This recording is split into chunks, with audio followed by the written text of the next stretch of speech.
베드로전서 3장 8절에서 12절까지 말씀입니다. 마지막으로 말하노니 너희가 다 마음을 같이하여 체휼하며 형제를 사랑하며 불쌍히 여기며 겸손하며 악을 악으로 욕을 욕으로 갚지 말고 도리어 복을 빌라. 이를 위하여 너희가 부르심을 입었으니 이는 복을 유업으로 받게 하려 하심이라. 그러므로 생명을 사랑하고 좋은 날 보기를 원하는 자는 혀를 금하여 악한 말을 그치며 그 입술로 괴휴를 말하지 말고 악에서 떠나 선을 행하고 화평을 구하여 이를 좇으라. 주의 눈은 의인을 향하시고 그의 귀는 저의 간구에 기울이시되 주의 낯은 악행하는 자들을 향하시느니라 하였느니라. 아멘. 기도하겠습니다. 살아계신 아버지 하나님, 은혜를 감사합니다. 오늘도 저희로 하여금 하나님의 말씀을 듣게 하시니 감사합니다. 하나님께서 이 시간 임하여 주셔서 하나님의 능력의 말씀을 허락하여 주옵소서. 우리가 온 마음을 다해 우리 온 마음을 열고 하나님의 말씀을 받게 하여 주시고 하나님의 말씀이 선포되는 이 시간 성령이 충만한 시간 되게 하여 주시옵소서. 하나님의 말씀 속에서 우리를 향한 하나님의 뜻을 발견하게 하여 주시고 그 하나님의 뜻에 순종한 결심이 있게 하여 주시옵소서. 이 말씀이 우리의 삶에 매일매일의 삶에 열매가 풍성히 맺혀지게 하여 주시옵소서. 이 말씀을 의지하며 날마다 영적인 싸움에서 승리하게 하여 주시고 하나님 나라의 백성으로서 사명을 온전히 감당케 하여 주시옵소서. 감사하며 예수님 이름으로 기도하옵나이다. 아멘.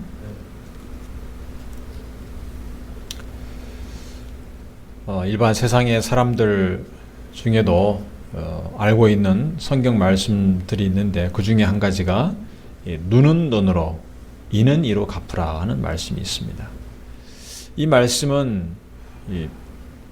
피해를 입은 그 이상으로 처벌하지 말고 피해를 입은 정도에 상응하는 정도만 처벌하라, 이런 제한하라는 말씀입니다. 그런데 이 말씀이 복수를 정당화하는 근거로 자주 인용되고 있습니다.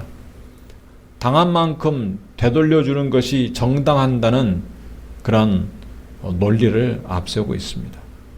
성경 말씀은 공적인 재판을 통해서 율법을 주신 말씀이니까 공적인 재판을 통해서 질서를 유지하기 위해서 처벌하는 규정인데 이 말씀을 개인적인 복수를 정당화하는 용도로 사용될 때가 많이 있습니다. 많은 사람들이 함께 어울려서 살아가는 이 세상에서 갈등도 많고 또 서로에게 향한 쌓인 감정도 많이 있을 것입니다. 사회 질서를 위반하고 깨뜨리는 방향으로 그 감정들이 나타나기도 합니다. 복수를 하겠다고 폭력을 향하고 심지어 살인을 저지르는 일들도 있습니다. 또 정치적인 보복, 이것은 우리가 자주 뉴스에서 언급될 수 있는 그러한 사회적인 주제입니다. 이것이 우리가 살아가는 세상의 모습입니다. 이 세상에서 이러한 복수는 사회의 질서와 제도를 위협하고 있습니다. 베드로는 앞선 본문에서 하나님이 세우신 질서와 제도에 순종하는 말씀을 계속해서 가르쳐 왔습니다. 세상 속을 살아가는 하나님의 백성으로서 마땅히 행해야 될 도리라는 것입니다. 그런데 그 질서에 대한 순종에 있어서 반드시 통과해야 되는 시험이 있습니다. 바로 복수심입니다. 베드로전서 2장에서 까다로운 주인에게 억울하게 고난을 당하는 상황 같은 것입니다. 그 상황에서 내가 손해를 보면서까지 그 질서에 순종해야 되는가 하는 문제를 생각할 수 있습니다.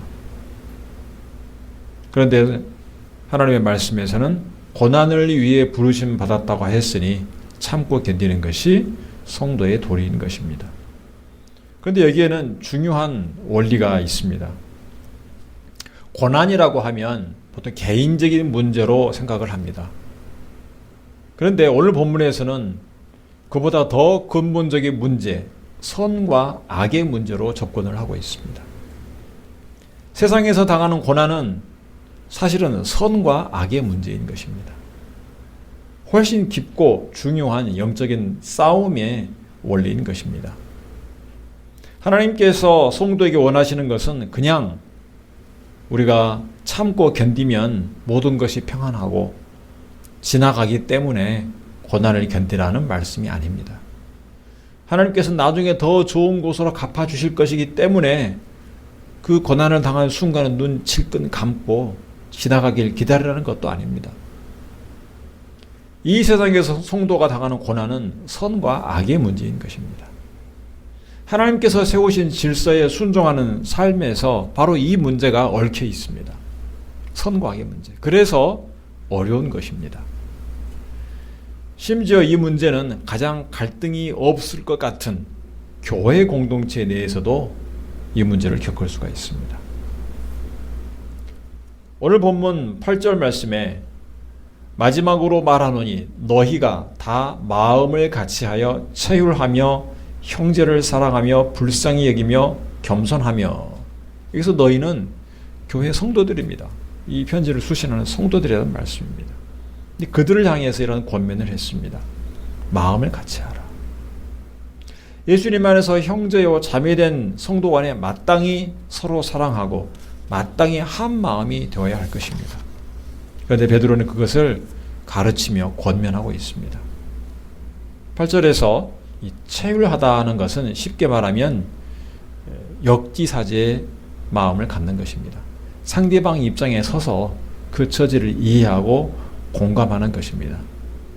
사람마다 상황이 다르고 생각이 다릅니다. 그래서 함께 더불어 살아가는 이 공동체 내에서도 반드시 이 체휼하는 것이 필요합니다. 갈등이 있을 때 서로 체휼하며 공감하며 상대방 입장에서 이해하려고 하고 불쌍히 여기는 마음이 있다면 대부분의 문제가 해결이 될 것입니다. 그런데 문제는 사단이 가만히 있지 않는다는 것입니다. 서로 싸우게 만듭니다. 사단. 상대방이 어떤 실수로 어떤 잘못을 했으면 그것을 이해하고 받아들이는데 그렇게 어렵지 않을 것입니다. 그런데 상대방이 한 행동이 어떤 나쁜 의도를 가졌다고 여겨질 때는 그것을 쉽게 받아들이기가 어렵습니다. 왜냐하면 선과 악의 관점에서 보기 때문에 그렇습니다. 그리고 이 문제는 예수님 안에서 한 몸이 된 교회 성도들 간에서 뿐만 아니라 가정에서, 사회에서, 직장에서, 또 국가의 모든 인간관계에서도 발생합니다. 선과 악의 관점에서 보기 때문에 상대방은 반드시 망하게 해서 없애버려야 될 대상으로 간주할 때가 있습니다. 우리가 지난 몇 년간 보지 않았습니까? 대화하고 타협하고 함께 풀어가야 될 상대로 보기보다는 상대를 악으로 규정을 해서 끝까지 죽이고 매장하려는, 사회적으로 매장하려는 그런 시도를 보지 않았습니까? 그래서 선과 악의 문제를 보니까 이 문제가 풀기가 쉽지 않은 것입니다. 그래서 오늘 본문에서 다루는 이 선과 악의 문제에 대한 하나님의 말씀에 우리는 귀를 기울여야 됩니다. 오늘 말씀의 주제고 또 제목은 악을 떠나 선을 행하라 하는 것입니다. 우리가 잘 알다시피 동서고금을 통해서 선과 악에 대한 도덕적인 교훈은 악은 나쁘고 선은 좋은 것이기 때문에 선을 권장하는 것입니다. 사자성어로 권선징악이라는 말이 있습니다. 선을 향하는 자는 칭찬하고 상을 주고 악을 향하는 자는 징계하고 벌을 줍니다. 그렇게 해서 인간의 사회의 질서를 유지합니다. 그런데 인간의 역사를 돌이켜보면 이 권선징악이 제대로 되지 않는 경우가 아주 많습니다. 악한 자가 오히려 권세를 잡고 권력을 휘두르고 선하고 약한 자를 핍박하는 일들이 자주 있습니다. 이러한 세상에서 성도가 어떻게 살아가야 되겠습니까? 오늘 주신 말씀, 이 하나님의 말씀에 귀를 기울여야 할 것입니다. 성도가 악을 떠나서 선을 행해야 되는 이유를 크게 세 가지로 볼 수가 있습니다. 첫째로는 복을 받는 삶으로 부르심을 받았기 때문입니다. 복을 받는 삶으로 성도들이 부르심 받았습니다. 9절 말씀을 보면 악을 악으로 욕을 욕으로 갚지 말고 도리어 복을 빌라. 이를 위하여 너희가 부르심을 입었으니 이는 복을 유업으로 받게 하려 하심이라. 하나님께서는 복을 주시기를 기뻐하십니다. 이 성경 전체를 통해서 표현되는 하나님의 마음은 우리가 복을 받기를 원하시는 것입니다. 하나님께서 우리를 괴롭게 하거나 고난의 수렁에 빠져서 호적되도록 부르신 것이 아닙니다. 하나님께서 이스라엘 백성을 하나님 백성으로 삼으시고 그들에게 율법을 주신 것은 복을 주시기 위한 것입니다. 하나님의 말씀에 순종해서 하나님과 관계를 바르게 갖는 것이 복된 삶을 사는 것입니다. 그 복된 삶을 가르쳐주기 위해서 율법을 주신 것입니다. 하나님의 원하는 것이 무엇인가, 내가 복을 받을 수 있는 길이 무엇인가를 율법을 통해서 가르쳐 주신 것입니다. 하나님이 어떤 분인가, 악을 미워하고 선을 행하는 분이다. 하나님은 의로우신 분이다. 하나님이 원하는 것이 무엇인가, 율법을 통해서 가르쳐 주셨습니다. 그래서 그 율법을 지키기만 하면 하나님이 주신 복을 누릴 수 있다는 것입니다. 우리 믿는 성도들도 이스라엘 백성들처럼 하나님께서 주시는 복을 받도록 부르심을 받았습니다. 복을 유업으로 받게 하신다고 했습니다. 정말 감사한 일입니다. 복을 받는 것은 내가 보기에 좋은 것만을 누리는 것이 아닙니다. 흔히 복을 받으면 그렇게 생각합니다. 내가 좋아하는 것 마음껏 누리는 것, 그것이 복 받는 것이라고 흔히 세상 사람들은 생각을 합니다. 그러나 성경적인 복은 다릅니다. 하나님과 관계 속에서, 바른 관계 속에서 살아가는 것입니다. 하나님 뜻대로 살아가는 것이 복을 받는 것입니다. 하나님이 온 세상을 다스리신 분이기 때문에 하나님이 원하시는 대로 살아가는 것이 복을 받는 삶입니다. 그런데 하나님이 미워하시는 악이 방해를 놓습니다. 악은 방해꾼입니다. 악은 하나님의 뜻에 순종하는 삶을 살지 못하게 만듭니다. 우리가 잘 알다시피 하나님은 선하신 분입니다. 악을 미워하십니다. 그런데 사람은 이 악의 시험을 받습니다. 우리가 어떤 갈등 관계에 있는 어떤 사람으로부터, 상대방으로부터 악을 향하는 그 행동으로 말미암아 피해를 입거나 또는 악한 말로 공격을 당할 수 있습니다. 그 순간 우리는 참 분노가 치밀기도 하고 자존심이 상하기도 하고 좀 많은 정신적인 또 신체적인 피해를 입을 수 있습니다. 이것은 특히 그 가까운 이해관계가 얽힌 관계에서 심합니다. 아무 상관이 없는 사람들은 그렇게 부딪힐 일이 별로 없죠. 서로 경쟁하거나 사업적인 갈등 관계에 있거나 이익을 두고 서로 더 많이 가져가기 위해서 다툴 때 정당하지 못한 수단을 사용하는 사람들이 있습니다. 상대방을 무너뜨리기 위해서 모함하거나 또 자기가 가진 권리를 사용해서 소위 말하는 갑질을 하기도 합니다. 자신의 거만함을 드러내고 상대를 무시하기도 합니다. 이것은 악한 것입니다. 이런 악한 일을 당하면 우리 마음에 그 악에 대한 반작용이 일어납니다. 바로 복수심입니다. 상처를 입었기 때문에 거기에 대한 감정이 생겨납니다. 내가 받은 어떤 물질적 또는 정신적인 손해를 만회하기 위해서 당한 만큼 되돌려주고 싶어하는 마음이 생깁니다. 눈은 눈으로 이는 이로 갚으라. 이 말씀이 딱 떠오르는 것입니다. 그래서 악을 악으로 갚고 내가 욕을 먹으면 그 욕을 받은 만큼 돌려주고 싶어 합니다. 그리고 실제로 그렇게 하면 사람들은 그것을 통쾌하게 여깁니다. 내가 먼저 시작한 것이 아니기 때문에 나는 잘못이 없다고 생각하기 쉽습니다. 심지어 다른 사람이 어떤 자신의 복수를 향하는 것만 보고 있어도 우리의 마음이 후련합니다. 거기에 우리의 감정을 이입을 해서. 복수에 대한 주제를 다룬 영화나 드라마가 그래서 인기가 있습니다. 상대방이 이 영화나 드라마 처음에 보면 수많은 그러한 어떤 악한 일로부터 고난을 겪고 핍박을 받고 많은 그런 과정을 쌓이는 과정을 보여줍니다. 그리고 그 후반부는 그것을 어떻게 복수하며 풀어나가는가, 그것으로 보는 사람들의 그런 시원한 통쾌감을 느끼게 하는 그런 영화나 드라마들이 있습니다. 당한 대로 되돌려 준다는 것은 일정 부분 정당할 수 있습니다. 그런데 그것을 개인에게 맡기면 개인마다 받아들이는 생각과 감정이 저마다 다르기 때문에 이 복수가 계속해서 서로 악순환이 될 수가 있습니다. 그리고 그것을 주고받는 동안 점점 강도가 심해집니다. 그걸 잘 알지 않습니까? 만약 내 자신이 어떤 사람으로부터 1,000만 원의 손해를 입었으면 그 1,000만 원만 되돌려 받는 것으로 만족할 수 있을까요?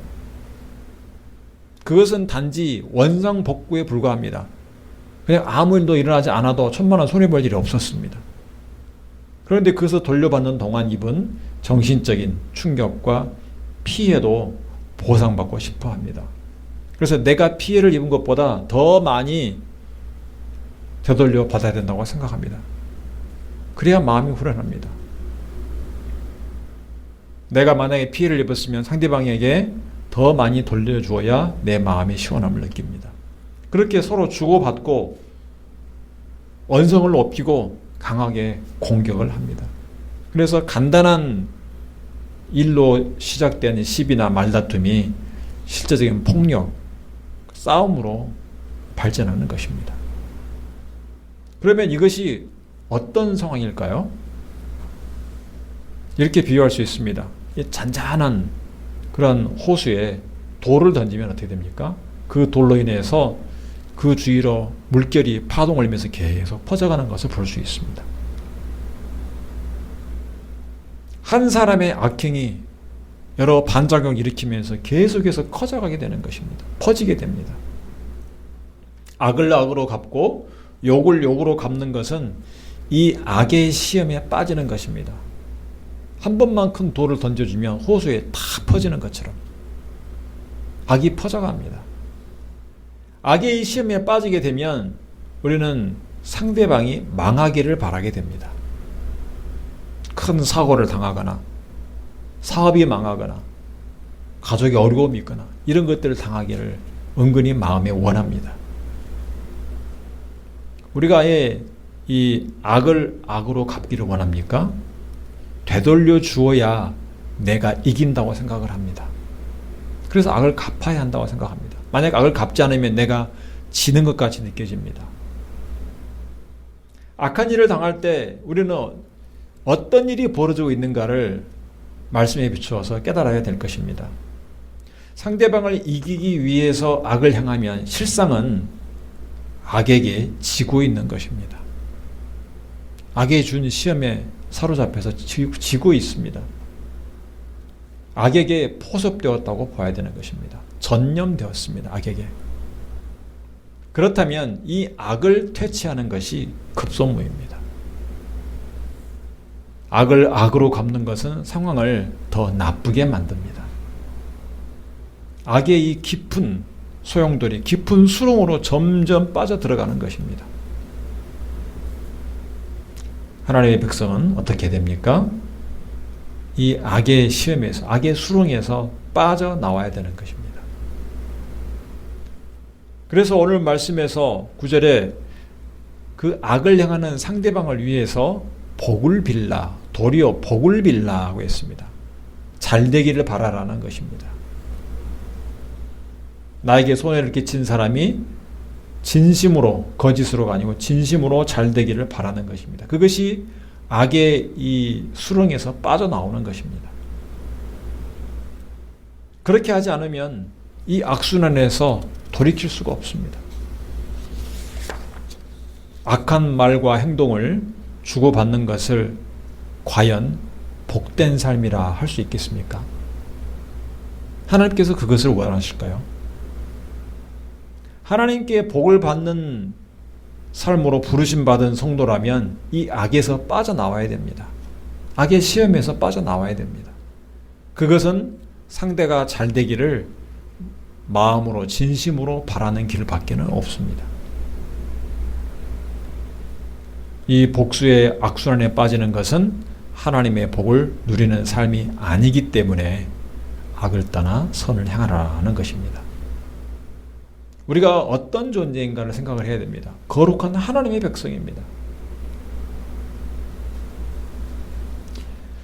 10절 말씀에는 그러므로 생명을 사랑하고 좋은 날 보기를 원하는 자는 혀를 금하여 악한 말을 그치며 그 입술로 괴율을 말하지 말고, 괴율, 나쁜 의도를 가지고 계획을 짜는 것이죠. 속임수나 이런 것들. 이 복수심은 대개 가장 쉬운 방법에서부터 시작을 합니다. 어떤 행동을 하기 전에 말로서 나타납니다. 욕을 하거나 험담을 합니다. 그러면 좀 마음에 어떤 쌓인 감정이 풀린 것 같은 느낌을 받습니다. 그런데 이 말이 씨가 되어서 우리 입 밖에서 나오는 순간 그것이 오히려 또 행동을 유발하게 만듭니다. 뱉은 말이 우리 행동을 견인할 수가 있습니다. 그래서 하나님께 복받도록 택함받은 부르심 받은 성도는 악을 악으로 갚는 세상 사람들과는 다른 선택을 해야 됩니다. 우리에게 주신 하나님의 생명을 사랑한다면, 하나님이 주시는 좋은 날 기대한다면 우리의 혀를 절제해야 된다는 것입니다. 하나님께서 우리를 부르신 부르심은 앞서 베드로전서 2장에서 하나님께 인정받는 고난으로 부르심을 받았다는 말씀과도 연결이 됩니다. 베드로전서 2장 20절 말씀에 오직 선을 행함으로 고난을 받고 참으면 이는 하나님 앞에 아름다우니라. 이 악을 갚는 것은 복을 비는 자들이 해야 할 행동이 아닙니다. 하나님께서 아름답게 보시는 고난을 받고 참는 행동, 이것이 우리가 해야 될 행동입니다. 선을 행해야 되는 것입니다. 그래서 이 악을 그대로 악으로 대항하지 않고 참는 것이 곧 우리에게 고난인 것입니다. 이 세상을 살아가는 동안 억울하게 고난을 당할 때 참기가 힘든 이유는 악을 악으로 갚고 싶기 때문에 그렇습니다. 그것을 빠져나오는 것이 쉽지 않습니다. 하나님께서 아름답게 보시는 이 선을 향하고 고난을 참는 복된 삶이 되시기 바랍니다. 고난을 받고 참아야 되는 이유는 예수 그리스도께서 먼저 고난을 받고 참으시는 것을 보였고 우리도 그 예수님의 본을 따라가야 되기 때문에 그렇습니다. 그렇다면 예수님께서 본을 보여주시고 또 말씀하셨던 것처럼 원수를 사랑하라는 말씀에도 순종을 해야 될 것입니다. 그 모든 것을, 원수 갚는 것은 직접 내가 갚지 말고 하나님께 맡겨야 되는 것입니다.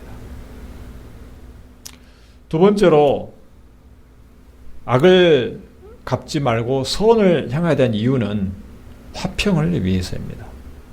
오늘 본문 11절 말씀을 보면 악에서 떠나 선을 행하고 화평을 구하여 이를 좇으라고 했습니다.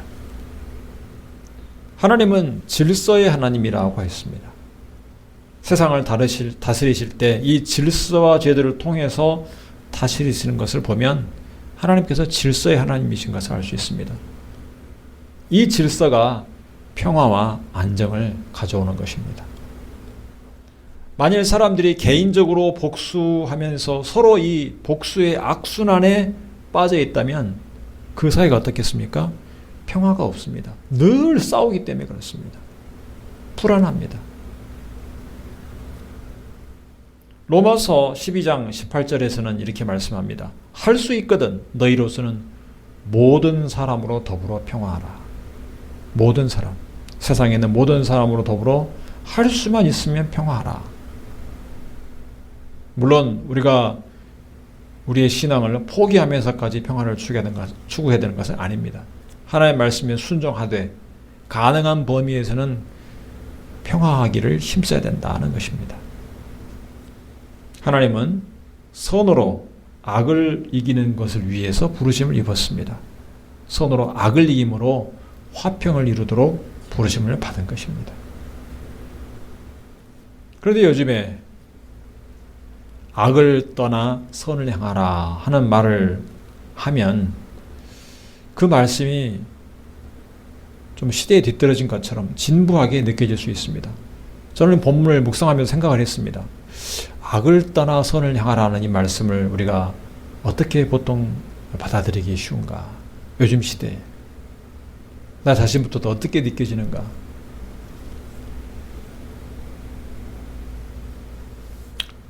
선한 것이, 선한 행동이, 선한 말이 대우받지 못하는 시대에 우리가 살고 있습니다. 이기는 것이 전부인, 이기는 것이 최고의 목적인 그러한 세상에 우리가 살고 있습니다.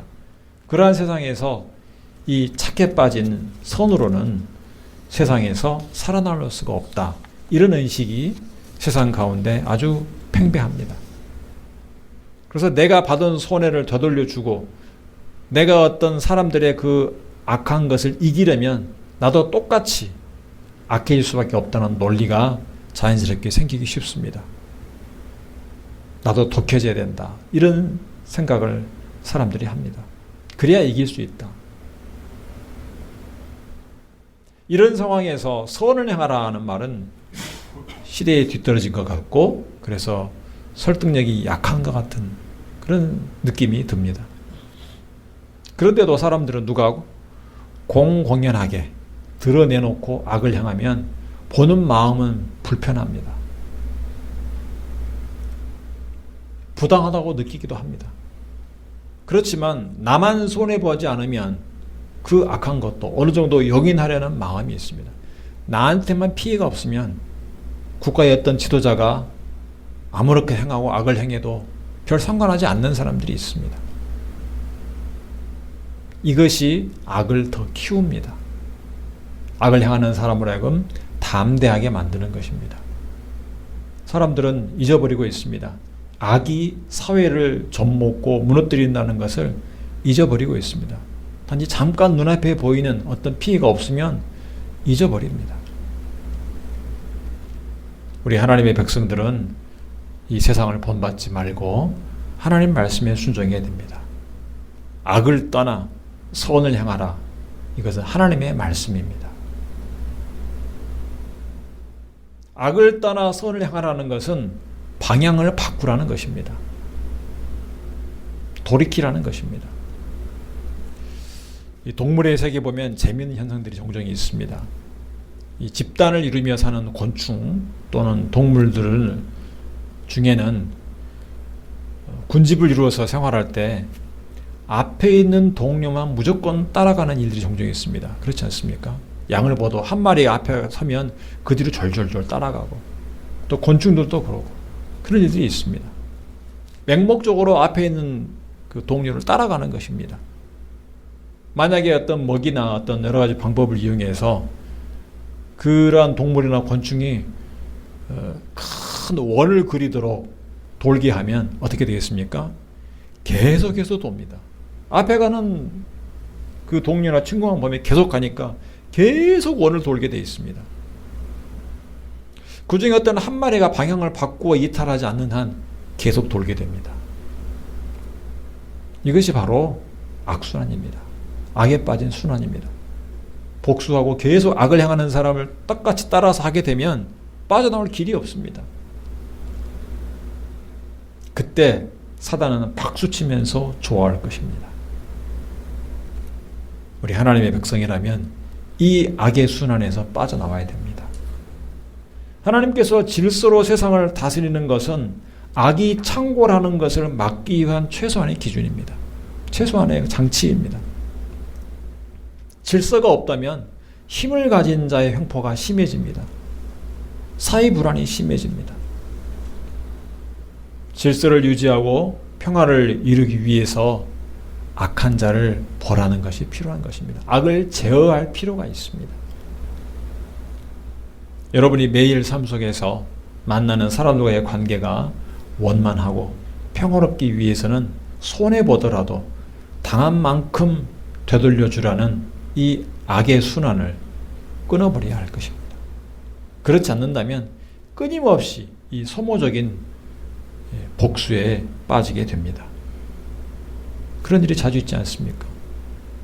예를 들면 운전을 하고 갈 때 어떤 앞차가 내게 부당한 그런 피해를 끼치고 그러게 되면 거기에 대한 복수심이 나를 사로잡기 쉽습니다. 똑같이 하면 어떻게 됩니까? 사고 나기 쉽습니다. 결국 이 악의 순환은 모든 것을 파괴하게 되어 있습니다.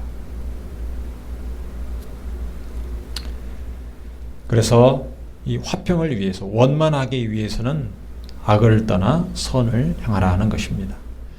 세 번째는 의인의 마땅한 도리로서 악을 떠나 선을 행해야 된다는 것입니다. 12절 말씀을 보면 주의 눈은 의인을 향하시고 그의 귀는 저의 간구에 기울이시되 주의 낯은 악행하는 자들을 향하시느니라 하였느니라. 여기서 하나님의 눈과 귀는 하나님의 관심과 하나님의 마음을 표현하고 있습니다. 하나님께서 의인을 주목하여 보시고 그 기도하는 간구를 들으신다고 했습니다. 또 주의 낯은 악한 자의 행위를 지켜보시고 판단하시는 것을 표현하고 있습니다. 우리가 잘 아는 시편 1편 1절에 보면 복 있는 사람은 악인의 길을 쫓지 아니하며 죄인의 길에 서지 아니하며 오만한 자리에 앉지 아니하고. 잘 아는 말씀이죠. 다른 사람을 이기기 위해서 더 악해지기까지 해야 된다는 이 세상의 속설은 하나님이 주시는 복을 걷어차는 것입니다. 하나님의 심판을 자초하는 것입니다. 복 있는 사람은 악인을 따라가지 않는다고 했습니다.